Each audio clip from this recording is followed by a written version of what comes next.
여러분 안녕하십니까, 반갑습니다. 오늘 김중곤 소장, 노블 투자스쿨 김중곤 소장 왔습니다. 오늘 여러분들에게 부동산 투자 8개명에 대해서 한번 이야기해 보려고 합니다.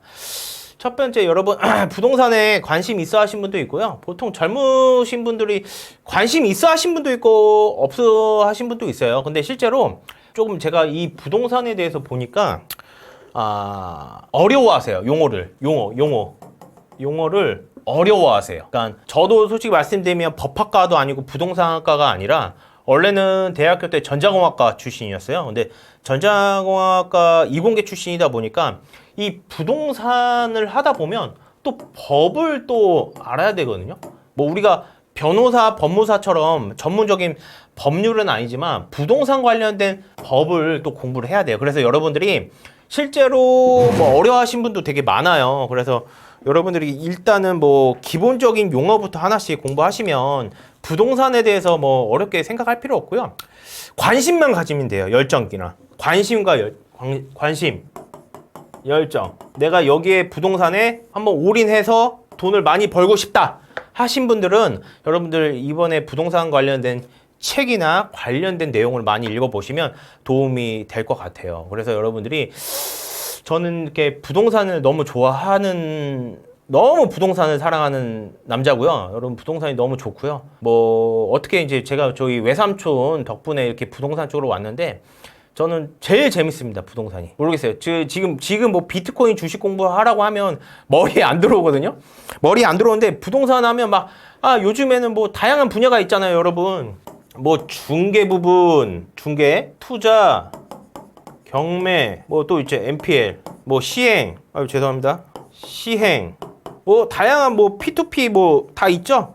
뭐 등등 있어요, 부동산에. 근데 여러분들이 뭐 그런 부분에 대해서 막 계속 공부하시면 도움이 되겠죠. 근데 여러분들이 실제로 부동산에 대해서 관심을 좀 가져보신 분들은 다양한 분야가 있고, 저는 이쪽에 대해서 계속 뭐 중개, 투자, 뭐 경매, NPL도 공부하고 요즘엔 시행도 한번 공부를 하고 있어요. 근데 해보지는 않았어요. 경험은 없어, 시행은. 근데 이제 여러분들에게 다양하게 부동산에 대한 인사이트를 주려고 이렇게 영상을 찍었고요. 부동산 어렵지 않다는 거, 그리고 한글만 읽을 줄 알면, 내가 꾸준하게 공부하고 한글만 읽을 줄 알면 부동산 누구나 합니다. 뭐 투자든 뭐 다양하게 할 수 있으니까 걱정 마시고 그렇게 쉽게 생각하시면 될 것 같습니다. 자, 일단은 너무 말이 길어졌죠, 여러분. 말이 길어졌죠. 실제로 이제 부동산 투자에 대한 8개명을 제가 집필한 책이 있어요. 그 내용에 이제 넣긴 했는데 일단 여러분들에게 영상에게 한번 넣어보려고 합니다. 일단 첫 번째, 여러분 공인중개사랑 친해져라.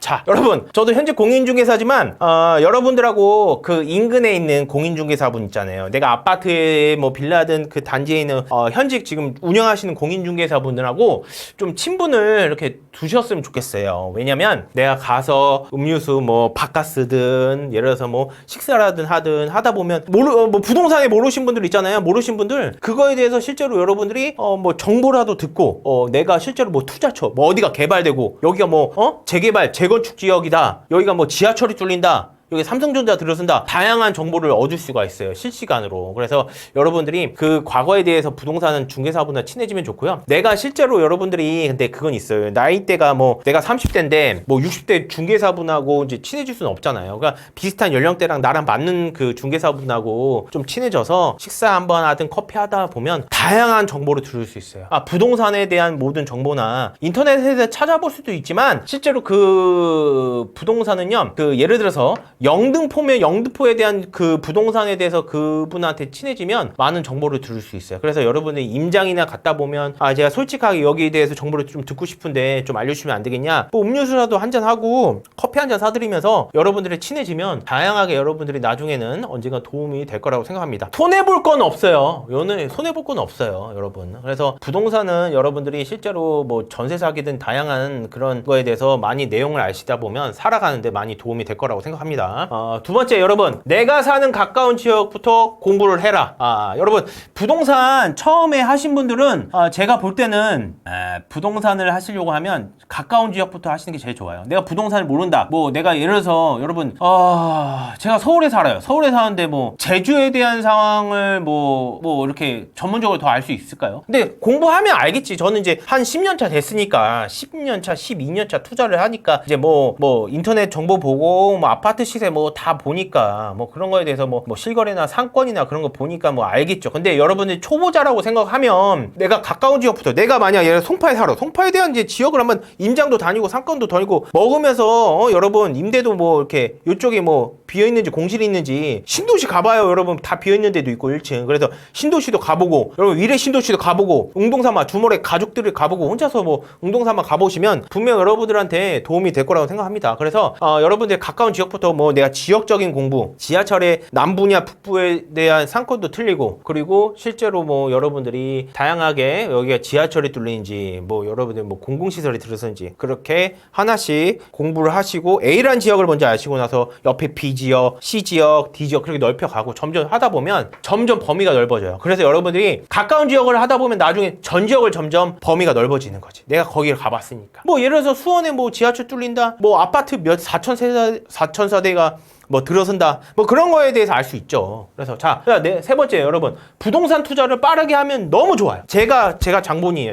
제가 27살부터 이제 첫 투자를 했고 공부는 제 직장 다니면서 한 25인가 26살에 시작했거든요. 그래서 여러분들이 실제로 빠르면 빠를수록 여러분들이 내가 실제로 그 투자에 대한 감각도 있고요. 실제로 여러분들이 그래도 몇 년 하다 보면 여러분 보여요. 별 뻔해요. 솔직히 말씀드리면 뭐 저는 이제 현직 중개사다 보니까 중개업이랑 투자랑 같이 이제 중개업도 하다 보니까 더 많이 습득이 빨리 되겠죠. 손님도 만나고 중개도 하고 계약서도 쓰다보면 그 특약에 대한 조율도 해보고 뭐 업종에 대한 뭐 PT샵이냐 헬스장이냐 뭐 그런 거에 대해서 다양하게 할 수 있어요. 그래서 여러분들이 그런 부분에 대해서 한번 생각하시면 될 것 같고요. 그렇게 빨리 한번 시작하면 공부를 빨리 하시면 좋을 것 같아요. 뭐 부동산이라는 게 솔직히 말씀드리면 뭐 다양한 분야가 있잖아요. 경제든 금리든 다양한 분야가 있으니까 여러분들이 실제로 빠르면 빠를수록 더 좋죠. 우리가 실제로 뭐 시작부터 먼저 뭐 부딪히면서 뭐 배워가는 것도 있고 공부하는 것도 있고 유튜브에서 공부하는 것도 더 좋으니까 빨리 시작하면 될 것 같습니다. 죄송합니다. 머리가 지금 그런 부분 때문에. 자, 그리고 여러분 네 번째 실패를 겁내지 마세요. 여러분 부동산 투자는 여러분 그만큼 공부가 기본이 바탕이 돼야 하고요. 뭐 무슨 카더라 뭐 누구 말 듣지 마시고 여러분들이 항상 왜를 생각을 하면서 하시면 될 것 같아요. 그렇게 생각하시면 될 것 같고요. 실제로 여러분들이 한번 실패에 대해서 막 두려워하지 마시고 기본적인 건 공부하고 그냥 내가 취득하고 뭐 인테리어하고 복비 내고 월세 내고 임대 내고 그런 거에 대해서 겁내지 마시고 처음에 여러분 부동산 투자하시려고 하면 뭐 여러분들이 누군가 조력자가 없다고 하면 토지 뭐 상가 하지 마시고 주거부터 하세요. 주거 뭐 아파트 소액 아파트 뭐 작은 거부터 뭐 빌라든 뭐 그렇게 작은 거부터 해보시고 나서 내가 실제로 월세를 주든 전세를 주든 임대 관리도 해보고 매도도 해보고 취득도 해보고 그렇게 하시면 될 것 같아요. 자, 그리고 여러분 다섯 번째 경제 뉴스랑 부동산 뉴스를 꾸준히 봐요. 여러분 부동산도 하나의 경제의 원리의 공급 가수의 그 시장 원리죠. 그런 거에 대해서 생각하시면 될 것 같고요. 우리 보통 부동산에 관심 있어 하신 분들은 부동산 오픈 채팅방이 있을 거예요. 그거 아침 뉴스를 보시거나 그런 걸로 뉴스를 볼 수 있죠. 부동산 금리가 어떻게 되고 여러분들 뭐 요즘에 뭐 어디가 개발이 되고 뭐가 들어서고 뭐가 어떤 요즘 재건축에 대한 연한 뭐 다양한 뉴스가 나올 거예요. 그런 거를 그냥 하루에 아침에 일어나서 뭐 출근하실 때 뭐 5분 정도 이렇게 뉴스 중요하구나 한 2, 30분만 딱 보고 그냥 하지 마세요. 보지 마세요. 그냥 업무 하세요. 업무. 그거를 꾸준히 하루하루 하다 보면 여러분들의 눈에 익히고 용어든 뭐 알죠. 호가가 뭔지 여러분 뭐 보합세, 강보합, 약보합 뭐 그런 거에 대해서 이제 알 수도 있죠. 뭐 경매에 관심 있어 하신 분 낙찰가율 뭐 그런 거에 대해서 뭐 최고가 매수인 그런 용어도 많이 알게 될 수 있는 부분을 참고하시기 바랍니다. 자, 여섯 번째요, 여러분. 레버리지 효과를 잘 활용할 줄 알아야 돼요. 우리 부동산 투자는 우리가 솔직히 말씀드리면 금액이 크잖아요. 뭐 5억짜리가 있으면 뭐 여러분 다 5억 갖다 부동산을 사겠습니까? 그래서 은행에서 돈을 빌릴 수 있는 담보대출을 이용해서 레버리지를, 뭐 우리 사업하신 분들은 사람에 대한 레버리지를 일으키지만 부동산을 하신 분들은 대출 금리에 대해서 레버리지를 이렇게 일으키면 될 것 같습니다. 그래서 은행에서 돈을 빌린다고 하면 그만큼 담보에 대한, 부동산의 담보에 대한 대출도 잘 나오고, 여러분들이 그렇게 생각하시면 될 것 같고요. 실제로 뭐 여러분들 5억짜리가 80% 나온다고 하면 1억만 있어도 돼요. 1억. 그래서 뭐 예를 들어서 잘 봐요. 우리가 1억짜리 지방 아파트를 산다. 자, 여러분 1억짜리 이걸 사. 그럼 80% 나오면 2천만 있어도 돼. 부대 비용 빼고 2천만 있어도 살 수 있어요. 지방 아파트 1억짜리도 있어요, 여러분. 공시지가 1억 미만짜리도 있고 실제로 가격이 1억짜리도 있어요. 2천만 원만 있으면 돼. 우리 1년 동안 잘 이렇게 직장 생활하면서 잘 저축해서 2천 모을 수 있죠. 아닌가? 1, 2년? 뭐 2, 3년?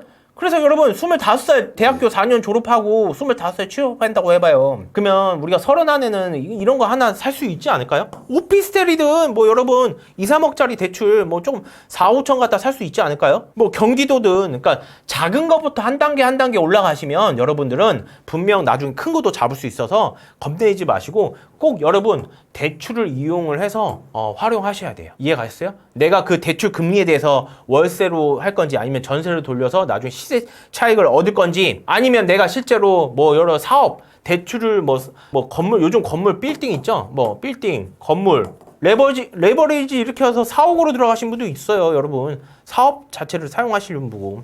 그러니까 자, 그다음 돈 되는 부동산을 사야 한다. 자, 여러분 제일 중요해요. 여러분 내가 공부를 하고 실패를 하든 뭐 가까운 지역 공부하든 중개사 하든 간에 돈 되는 부동산을 꼭 사셔야 돼요. 돈 되는 이해 가셨어요?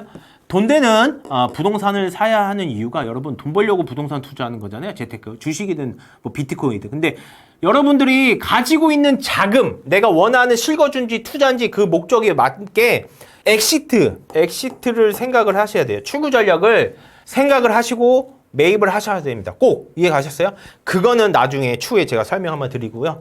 8번째예요, 여러분. 매도 매수 타이밍을 잡아라. 좀 어렵죠. 사실은 저도 투자를 했을 때 매입하고 뭐 엑시트 했는데, 우리가 실제로 매도 매수 타이밍을 어떻게 하냐, 그런 거에 대해서 또 공부를 하셔야 되는데 참 어렵죠, 여러분. 내가 그냥 적정가를 어느 정도 먹어야겠냐. 그러니까 꼭지점에서, 여러분 그냥 간단하게 설명할게요. 여기서 자, 내가 여기에 샀어. 근데 뭐 올랐어. 여기까지 언제까지 올라가겠어? 그럼 이 정도에 대해서 매도하는 거야, 여러분. 그냥 내가 이 정도, 여기에선 1억 벌어, 여기에선 5천 벌어. 저는 안전하게 5천 팔고 재투자해. 이해 갔어요? 재투자 해. 이게 여러분 여기까지 올라가느라 떨어질 수도 있는 거야. 떨어져서 2천, 3천 벌 수 있는 거야. 그러니까 안전하게 원금만 회수된다고 하면, 첫 번째는 그냥 내가 덜 먹더라도 한번 경험해보고 나서 그 다음 또 공부를 하는 거야, 여러분. 공부를. 이해 가셨어요?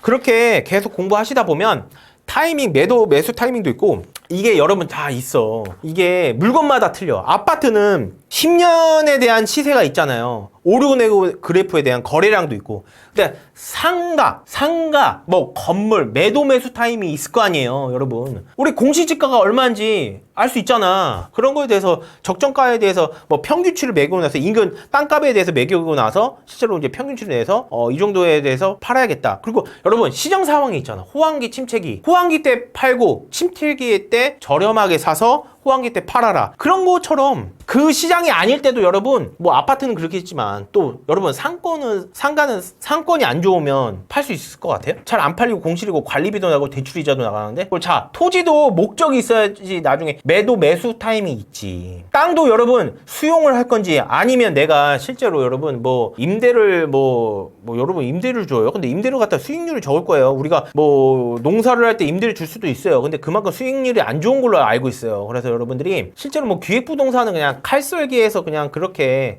매도 매수 이렇게 넘기는 경우도 있고, 그냥 그거는 그거고, 하여튼간 시장 상황 매도 매수 타이밍을 잘 잡으시면 여러분들한테 좋을 거예요. 이건 좀 깊숙하게 공부합시다. 나중에 제가 자료나 그런 걸 만들어서 여러분들에게 한번 시장 상황에 대해서, 그러니까 그냥 기본적인 아파트에 대해서 매도 매수 타이밍 어떻게 잡는지 한번 이야기해 볼게요. 오늘 여기까지 할게요. 감사합니다.